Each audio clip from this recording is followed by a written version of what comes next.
ये साले हिजड़े है, ये भांड है। हिंदू सरल है ना। मैंने आपको कहा कि धर्म की जय हो, अधर्म का नाश हो। अभी किसी साधु संत की हत्या हो जाती है, ये साले हरामखोर बुद्धिजीवी वर्ग के लोग जिनके बाप बहुत ज्यादा पढ़े लिखे हैं, जो हरामखोर इंग्लिश स्कूल में पढ़ते हैं, वो उल्टा सीधा लिखेंगे। लेकिन अगर किसी साधु संत की हत्या हो जाती तो नहीं, किसी मुल्ले की दाढ़ी में आग लग जाती तो पूरे देश में आग लग जाता। कि मंदिर नौजवान जाते लड़की छेड़ने के लिए, क्या ये लड़की छेड़ने आए क्या?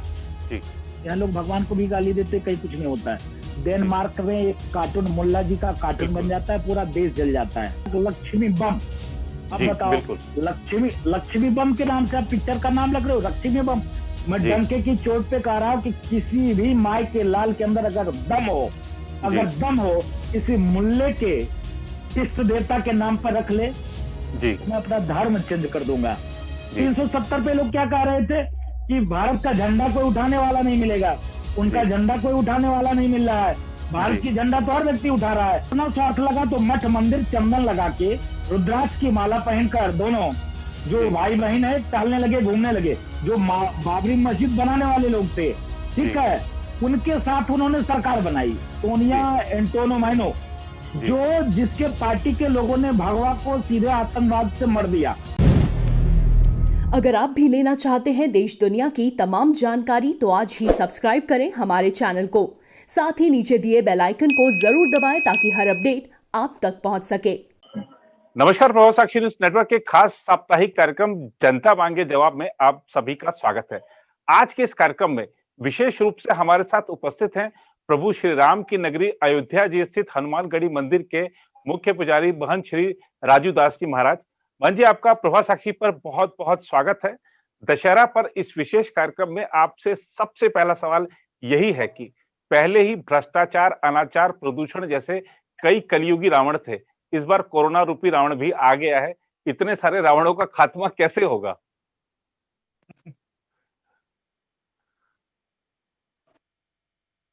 देखिए, ऐसा है कि पहले तो मैं आपको साधुवाद दे रहा हूँ कि आपने इस जूम के माध्यम से हमको जोड़कर और पूरे देश और दुनिया के सामने रखा, बहुत बहुत साधुवाद।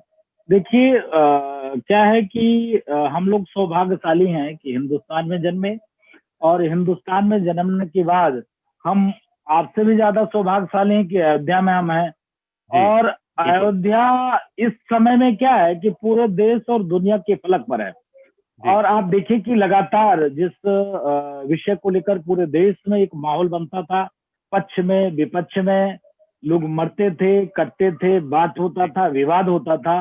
तो दो तीन जो मामले हैं, मैं साधुवाद दूंगा सरकार के लोगों को और उच्चतम न्यायालय के चीफ जस्टिस महोदय को, जिनके दिशा निर्देशन में और जिसके सामंजस्य से यह दोनों विषय हल हुआ, जिससे पूरे वो देश, दुनिया और सभी का कल्याण भी होगा और हर व्यक्ति का इससे फायदा है। किसी का नुकसान नहीं, फायदा ही फायदा है। नुकसान उन्हीं का है जो राष्ट्र में आग लगाने का काम करते थे, नुकसान उन्हीं का है जो हिंदू और मुसलमान करने का काम करते थे, नुकसान उन्हीं का है जो दुकान चलाने का काम करते थे, नुकसान उन्हीं का है जो लाश के पीछे धर्म आधारित राजनीति करते थे, उन्हीं का नुकसान है। लेकिन फायदा 100% लोगों को फायदा ही फायदा है। रही अयोध्या में, हम लोग सौभाग्यशाली हैं कि इस समय हम देखिए कोविड संक्रमण पूरे देश नहीं पूरे दुनिया में, और ये विश्वव्यापी संक्रमण है। मैं साधुवाद दूंगा पूरे देश के सभी वर्ग के आम जनमानस को कि इतना प्रताड़ना झेलने के बाद और इतना संघर्ष करने के बाद किसी ने ऊफ तक नहीं किया। और जिस प्रकार से मैं उन समाज सेवी संगठन को भी धन्यवाद दूंगा कि हर व्यक्ति किसी ने किसी प्रकार से, किसी के पास चाय ही था तो चाय बना के लोगों का पिलाने का काम किया, किसी के पास 10-20-50 हजार रुपया था तो बाहर से पब्लिक को लाने का काम किया, किसी के पास और भी ज्यादा का व्यवस्था था तो लंगर चला के लोगों की सेवा भाव किया। तो कहने का मतलब है हर व्यक्ति ने सहयोग किया, क्योंकि भाई सरकार की बस की बात नहीं है, क्योंकि जब तक हर व्यक्ति सहयोग नहीं करेगा तब तक काम नहीं चलेगा। तो हर व्यक्ति ने सहयोग किया, तब जाकर हम इस पर मैं उम्मीद करता हूं कि अब इस पर विजय हम प्राप्त कर सकते हैं, उसकी ओर बढ़ रहे हैं। दूसरी विषय कि इसी कड़ी में आप देखिए कि अयोध्या में देखिए रामलीला का जूम के माध्यम से मंचन का कार्यक्रम चल रहा है। तो देखिए तमाम लोगों को, मैं तो रोजाना बाहर निकलता हूँ, अब जिस दिन से नवरात्रि शुरू हुई है आसपास के 4-5 जिलों में निकलने के बाद मुझको लगता है कि 100-150 जगह आना और जाना हुआ। तो मैं मानता हूं कि लोगों को तकलीफ है, लोग इस चीज को बुरा मान रहे हैं, कह रहे हैं कि बताओ चुनाव चल रहा है और चुनाव में आप इतना भीड़ कर रहे हो महाराज जी, लेकिन रामलीला और नवरात्रि से आपको क्या तकलीफ है? भाई दुर्गा पूजा बैठा जा रहा है तो लोगों का, देखिए ठीक है, उनकी भी कहना ठीक है, लेकिन सरकार की व्यवस्था है, जब तक हम सोशल डिस्टेंस का पालन नहीं करेंगे, मास्क का प्रयोग नहीं करेंगे, सैनिटाइज की व्यवस्था नहीं होगी, तो ये दिक्कत आ सकती थी, क्योंकि इस चीज को हम झेल रहे हैं, ये तकलीफ, ये दुख जो, क्योंकि देखो भगवान भरोसे चल रहा है, जो दुनिया का नंबर 1 का जिसके पास मेडिसिन है वो तो अभी तक कुछ कर ही नहीं पाए हैं। हम तो 109 नंबर 112 नंबर पे हैं, फिर भी हम उनसे लाख गुना अच्छे हैं, लाख गुना हम ठीक है, क्योंकि इम्यूनिटी पावर मेरी बहुत अच्छी है। तो हम लोग इतने झेलते हुए यहाँ तो मुझको लगता है कि हर दूसरे व्यक्ति को कोरोना हुआ वो ठीक हो चुके होंगे, है ना, लेकिन उतना इफेक्ट नहीं हुए लोग।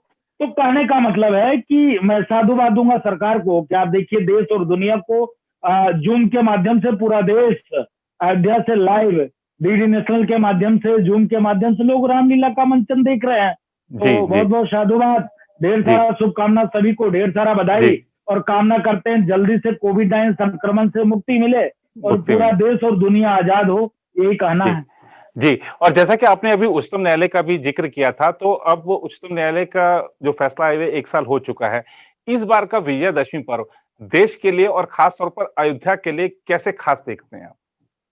नहीं, अपार उत्साह है, क्योंकि आप देखो दीपावली अयोध्या से ही पूरे विश्व को रोशन किया है और पूरे विश्व में हर जगह ये पहुंची है। लेकिन विगत मुझको लगता है कि लोग राजनीतिक लाभ के लिए फुल राजनीतिकरण किया, इसके नाते कोई अयोध्या के ऊपर ध्यान नहीं देता था।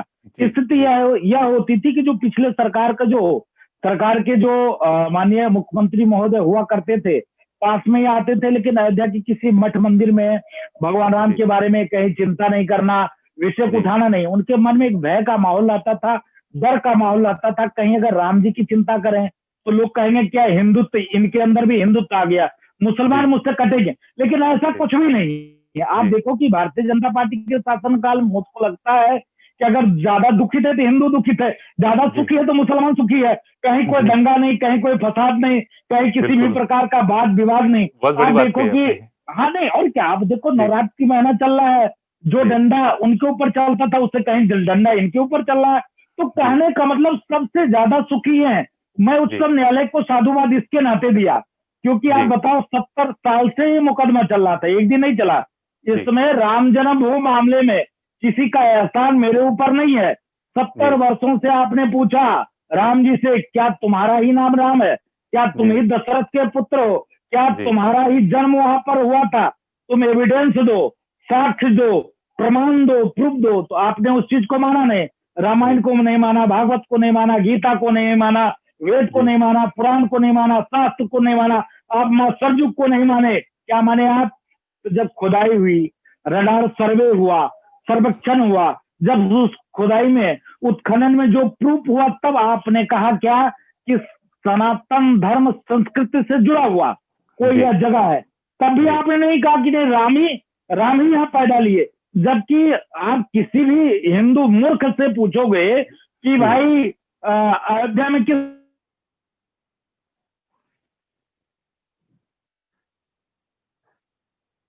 भाई इतिहास बता रहा है, विदेशी लुटेरा था, आक्रमणकारी था, बलात्कारी था, कौन सा कुकर्म उसने नहीं किया।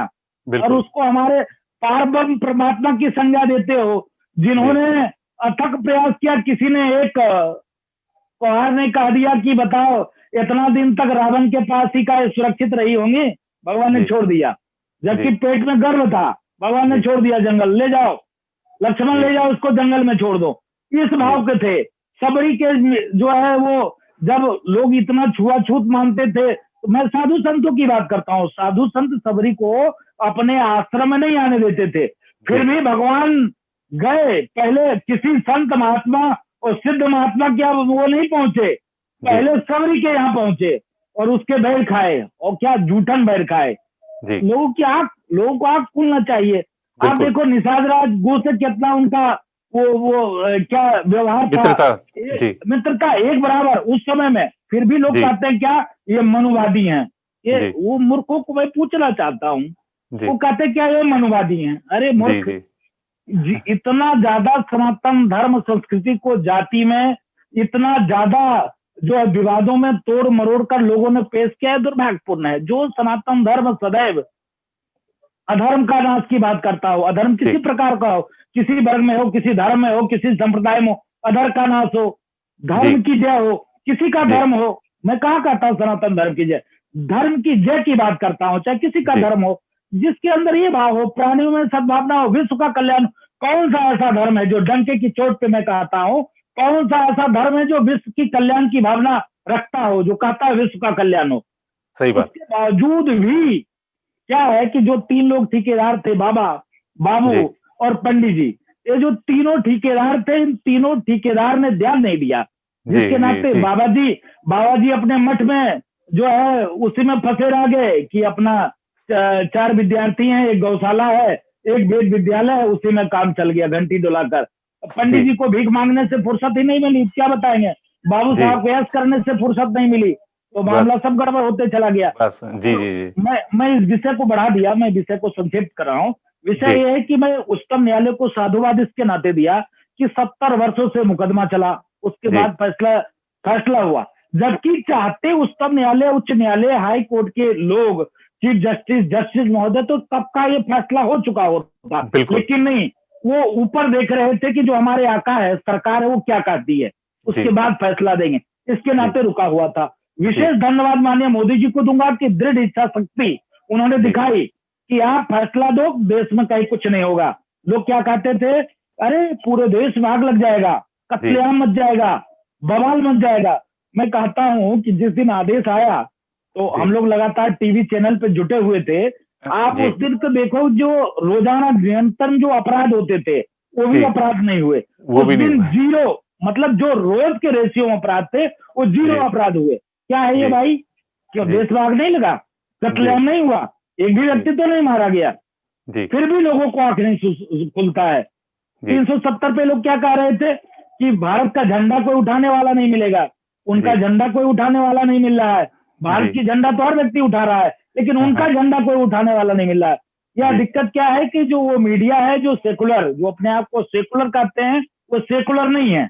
वो किसी वर्ग विशेष को खुश करने के लिए इस चीज को, इस विषय को, इस बात को रखते हो कुछ नहीं। इसके नाते उच्चतम न्यायालय को साधुवाद, माननीय प्रधानमंत्री जी को धन्यवाद, और मैं उम्मीद करता हूँ कि पूरे देश में अमन शांति ऐसे बना रहे और कोविड-19 संक्रमण से हम लोगों को मुक्ति मिले।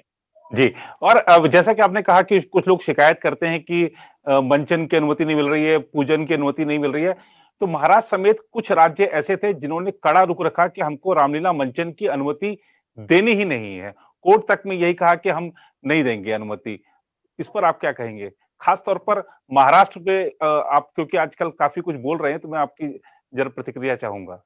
नहीं, दुख इस बात की है महोदय कि महाराष्ट्र सरकार क्या है कि वह एक अब लोगों को बुरा लगेगा, मैं क्षमा चाहता हूँ, बुरा नहीं लगना चाहिए, जब से उनकी विचारधारा, ये नहीं कहते सबको सरकार बनाने को अधिकार है, वो मुख्यमंत्री बने, भारतीय जनता पार्टी को सपोर्ट भी करना चाहिए था कि जब इतने दिन उन्होंने सरकार चलाई तो वो मुख्यमंत्री बन जाते तो कोई हर्ज नहीं था, उनको बना देते।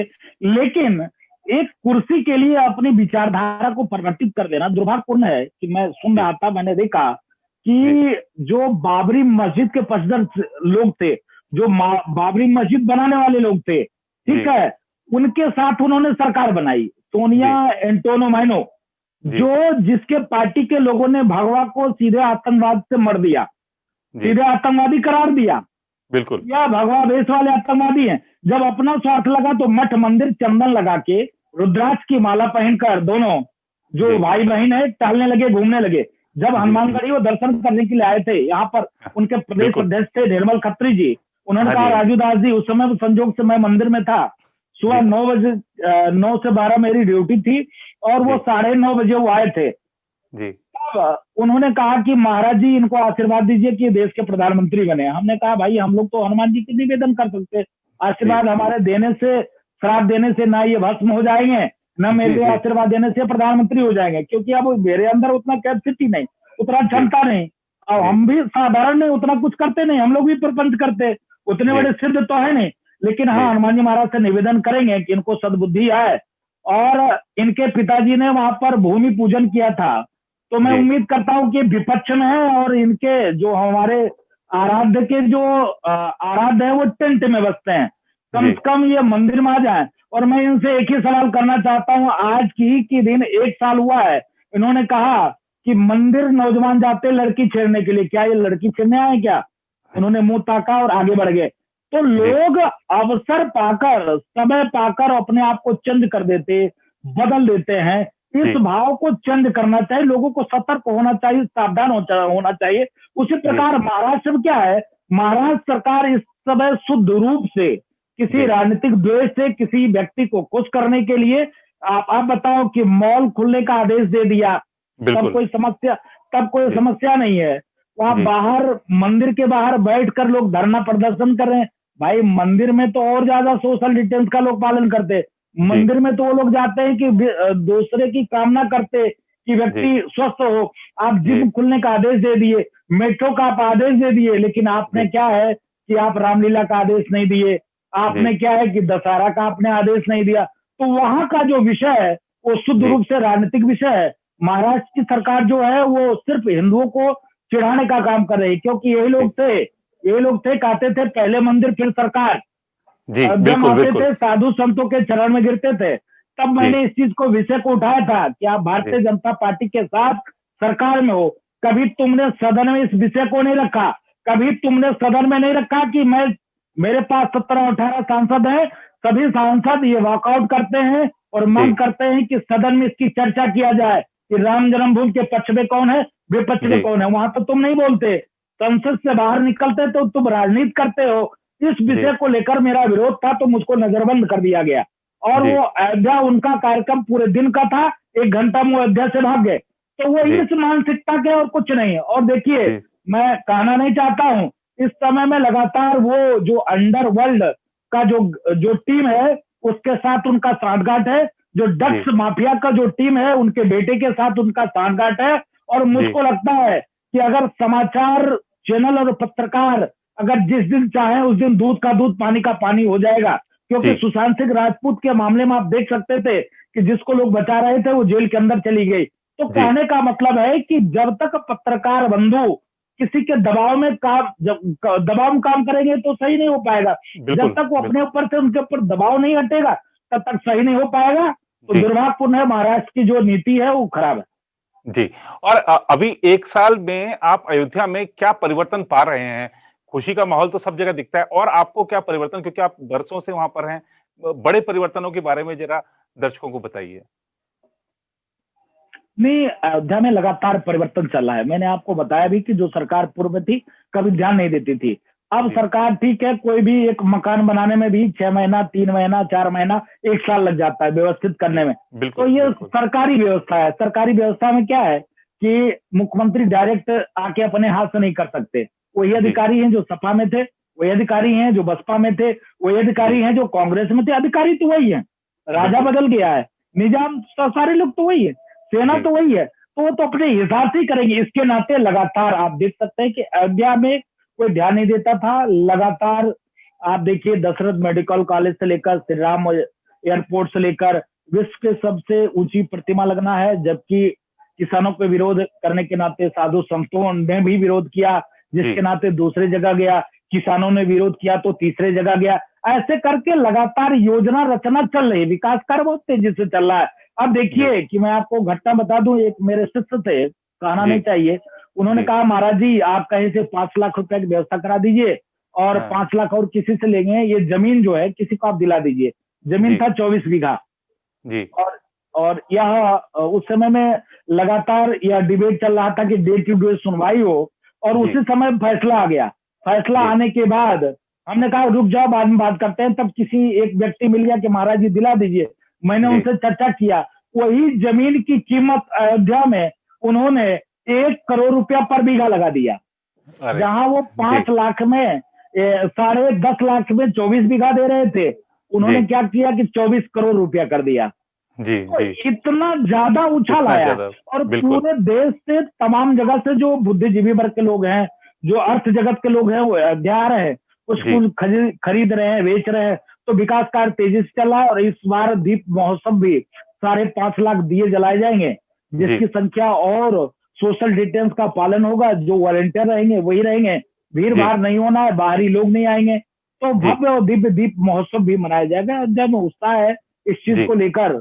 जी जी जी। और एक चीज और आजकल चलन हो गया है कि हिंदू धर्म की भावनाएं, सनातन धर्म की भावनाएं आहत करो और फिर बाद में जब विवाद हो जाए तो माफी मांग लो। अभी इरोज कंपनी ने भी नवरात्रि पर ऐसा ही किया, बाद में माफी मांग ली। इस चलन को कैसे देखते हैं आप? क्या ये कोई एक षड्यंत्र चल पड़ा है कि विवाद खड़ा करो, माफी मांगो, भावनाएं आहत करो?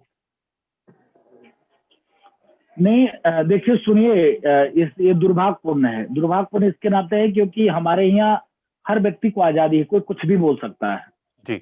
यहाँ लोग भगवान को भी गाली देते, कहीं कुछ नहीं होता है। डेनमार्क में एक कार्टून, मुल्ला जी का कार्टून बन जाता है, पूरा देश जल जाता है। इसका प्रत्यक्ष उदाहरण है, देख लीजिए। जरा सा कार्टून बन जाता है, पूरा देश जल जाता है। जी। हैदराबाद में उधर आप देख लीजिए, दक्षिण भारत में एक SC कास्ट का विधायक, जबकि उसके पहले जब राम जन्मभूमि का प्रकरण चल रहा था, विषय चल रहा था, तो उन्होंने तमाम इस प्रकार का कार्टून बनाया, हिंदू विरोधी, कुछ नहीं हुआ।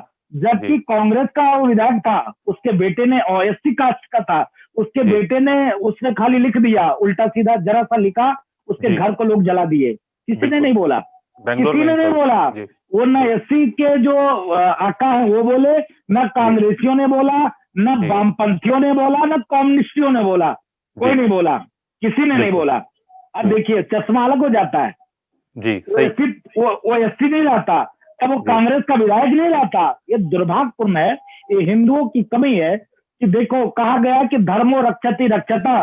जब तुम धर्म की रक्षा करोगे तभी धर्म आपकी रक्षा करेगा। इसके नाते परम कर्तव्य है कि हमको खुद को सजग होना है। खुद मैं दुनिया का ठीका ना लू ना, मैं एक परिवार का ठीका लू। कम से कम हिंदू की चिंता करो कि पड़ोसी हिंदू कैसा है, किस भाव से है। कम से कम पड़ोसी की चिंता करूं, चाहे किसी जात का हो, किसी संप्रदाय का हो, किसी धर्म का हो, कम से कम चिंता तो करूं किस धर्म का है। कम से कम उसको रोजी रोटी की व्यवस्था हो, भोजन की व्यवस्था हो, उसके दर्द, कोई बीमार है तो दवा की व्यवस्था हो। ये थोड़ा मानवता का आता है। इस भाव को भी हम लोग नहीं कर रहे। हम तो इतना करते हैं कि अरे भाई बहुत अच्छा पेंटिंग किया है, एक ईंटा मार दो, उसका पेंटिंग उखड़ जाए। मेरे अंदर जब ये भाव है तो कहां से क्या होगा। इसके नाते लगातार ये हिंदुओं की भावना को ठेस पहुंचाने के लिए कुचक्र चल रहा है। और ये बॉलीवुड में, हॉलीवुड में ये राजनीतिकरण चल रहा है। आप देखो कि इस बार क्या बोला, लक्ष्मी बम। अब बताओ, लक्ष्मी बम के नाम से आप पिक्चर का नाम लग रहे हो, लक्ष्मी बम।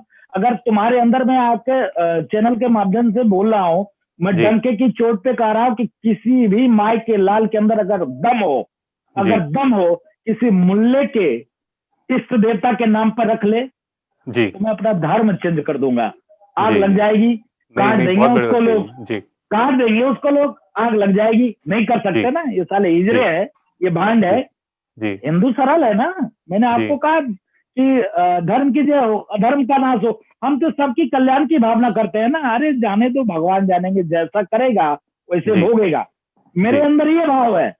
इसके नाते जिसके मर्जी में जो आता है वो करते हैं, किसी के ऊपर कोई हस्तक्षेप नहीं। अगर मैं बोलूंगा तो बोलेंगे ये धर्म के ठेकेदार हैं, ये मुझको दबाई जा रहा है। अभी किसी साधु संत की हत्या हो जाती है, ये साले हरामखोर, मैं क्षमा चाहूंगा गलत बोल रहा हूँ, ये साले हरामखोर बुद्धिजीवी वर्ग के लोग, जिनके बाप बहुत ज्यादा पढ़े लिखे हैं, जो हरामखोर इंग्लिश स्कूल में पढ़ते हैं, वो उल्टा सीधा लिखेंगे। लेकिन अगर किसी साधु संत की हत्या हो जाती तो नहीं, किसी मुल्ले की दाढ़ी में आग लग जाती तो पूरे देश में आग लग जाता। लेकिन किसी साधु संत की हो जाती तो कान तक जून, किसी बात को मतलब सुनाई नहीं देता उनको। ये दुर्भाग्यपूर्ण है, ये दुर्भाग्यपूर्ण है। तो ये तकलीफ है, मेरे अंदर पीड़ा है, इसके नाते बोला। मैं क्षमा जी। चाहता हूँ। अब नहीं मैं नहीं मुझको नहीं नहीं, लगता है बिल्कुल आपकी कि जो कई पीड़ा लाख है। लोग जुड़े हुए हैं, कई लाख लोग जी सुन रहे हैं आपको। जी मैं क्षमा चाहता हूँ अगर कोई जी। तकलीफ हुई हो तो आपको। नहीं, और दूसरा एक चीज और है कि इस अभी कोरोना काल में हम देख रहे हैं कि रामलीलाओं का मंचन नहीं हो रहा है। एक जो प्रतीक होता था कि रावण को फूंका जा रहा है, मेघनाद को फूंका जा रहा है, ये सब परिदृश्य नहीं दिखेगा। अब जो खासतौर पे आज का हमारा युवा है, भगवान श्री राम के जीवन के विभिन्न पहलुओं की बात करें तो हर पहलू से आप बहुत कुछ सीख सकते हैं।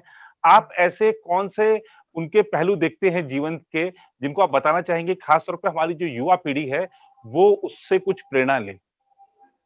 आप देखिए कि रामचरितमानस का अध्ययन करें, कोई जरूरी नहीं धर्म आधार पे अध्ययन करें। जी, आप जो है एक पुस्तक के तौर पर कोई ज्यादा नहीं, एक दो चौपाई का ही लोग अध्ययन करें, जी, जिससे उसको अपने आप में पता चल जाएगा कि रामायण में आप देखिए कि हनुमान जी महाराज किस भाव से भगवान राम की सेवा में लग थे, जी, कि एक भक्त की भी भूमिका उन्होंने अदा किया, जी, एक जो है सेवक की भूमिका अदा किया, और एक जो जिम्मेदार व्यक्ति होता है उस रूप में भी उन्होंने काम किया।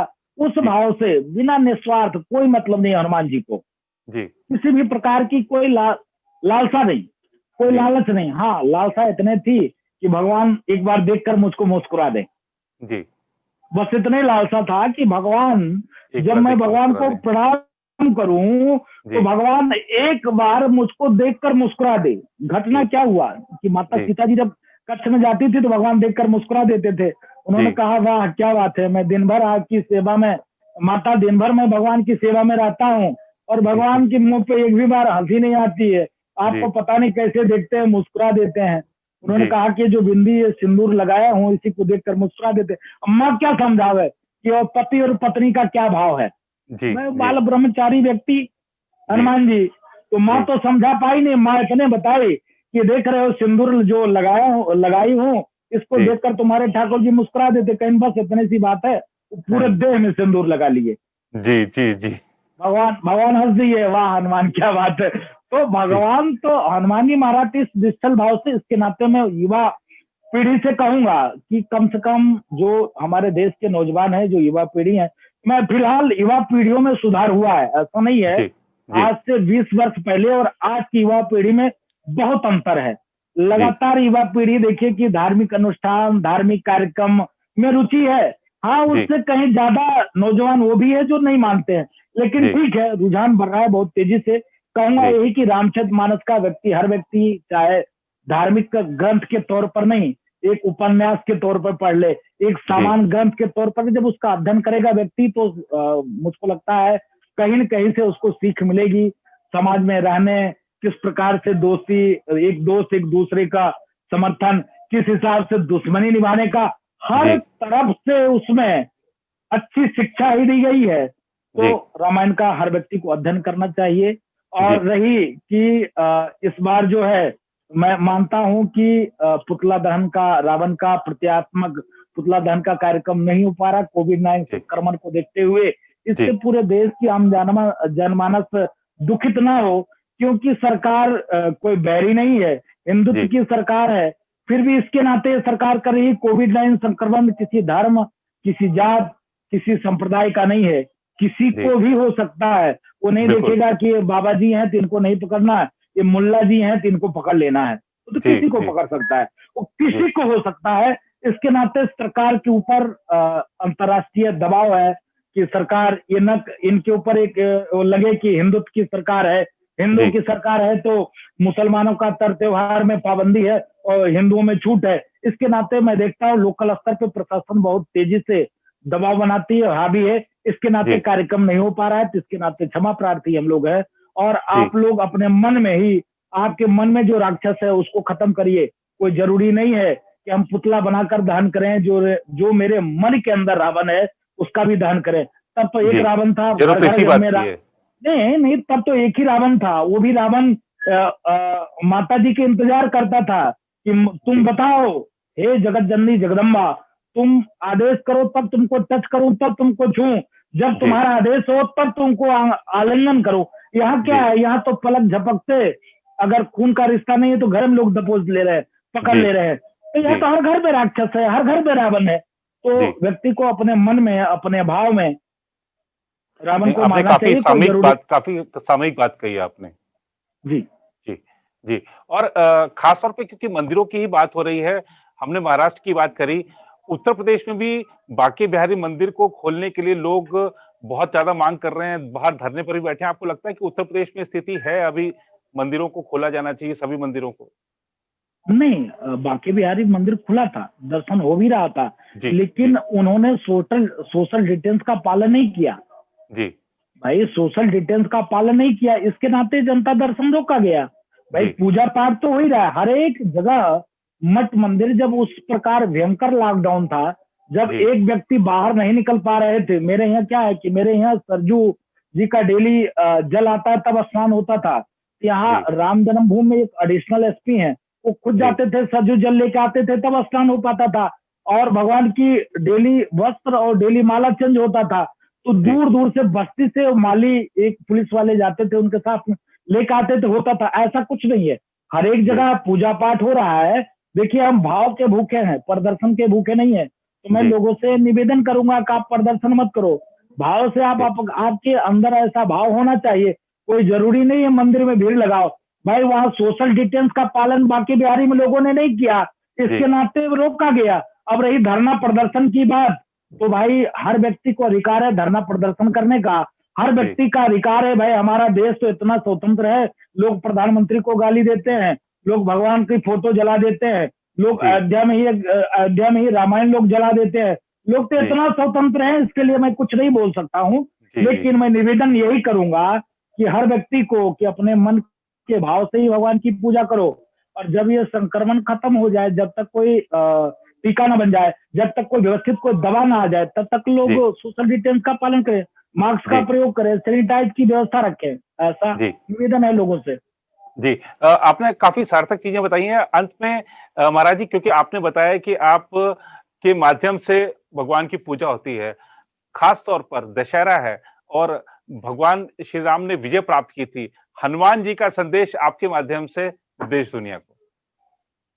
नहीं, हनुमान जी के लिए, हनुमान जी का संदेश तो यही है, जैसे जिस प्रकार राम की काज की बिना मोए कहा विश्राम, उसी प्रकार हर नौजवान को चाहिए कि समाज में जो कुरीति है, समाज में जो द्वेष है, समाज में जो विद्वेष है, उसको किस प्रकार खत्म किया जाए। जो आपस में जो दुराव है, बढ़ाव जी, है, ये इस धर्म के है, इस जाति के है, इस संप्रदाय के हैं, जी, ऐसे चीज को खत्म करना चाहिए।